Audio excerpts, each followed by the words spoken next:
প্লেটের ভাত চেটেপুটে খাওয়ার মতো একটা রেসিপি চ্যাপা বোনা, যেটা দেখলে শুধু জিভে জল নয়, ভাত 1 প্লেট খেতে ইচ্ছে করবে না, 2 প্লেট খেতে ইচ্ছে করবে, মাছ মাংসের কোনো প্রয়োজন পড়বে না। আসসালামু আলাইকুম, welcome back to my channel yummy recipe Mitu's blog.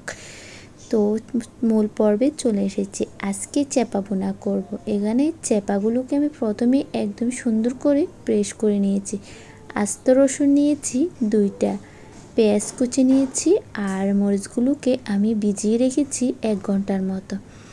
তারপর দেখতে পেয়েছেন আমি পেঁয়াজ আলাদা করে ব্লেন্ড করে নিয়েছি, মরিচ আর রসুনকে একটু থেতো করে নিয়েছি, ব্লেন্ড করে নেয়।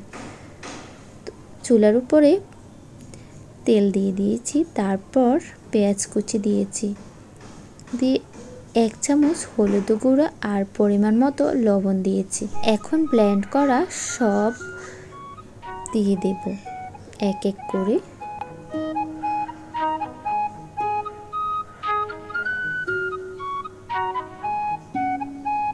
এই শুটকিতে রসুনগুলোকে একটু থেতো করে দিলে খেতে কিন্তু দারুণ লাগে, একদমই ব্লেন্ড না করে দিয়ে।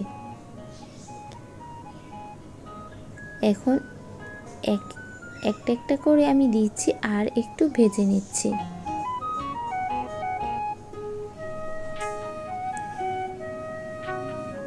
সব দেওয়ার পর এখন আমি একটু ভেজে নিব তেলের উপরে।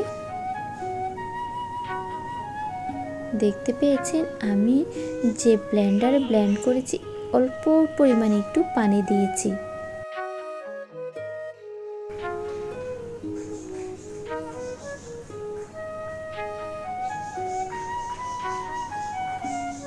এখন কতক্ষণ ঢাকনা দিয়ে সুন্দর করে রেখে দিয়েছি, সেপার যাতে কোনো গন্ধ না থাকে, এই জন্য আমি 2টা লেবু পাতা দিয়েছি। লেবু পাতা দেওয়াতে আরও কিন্তু খেতে দারুণ লাগে। যারা না খেতে চান অ্যাভয়েড করতে পারেন।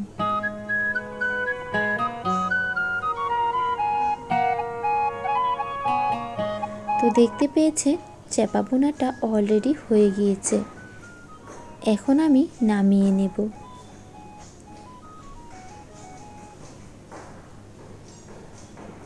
এই চ্যাপা বোনাটা আসলেই কিন্তু মজার, মাংসের কোনো প্রয়োজন পড়বে না।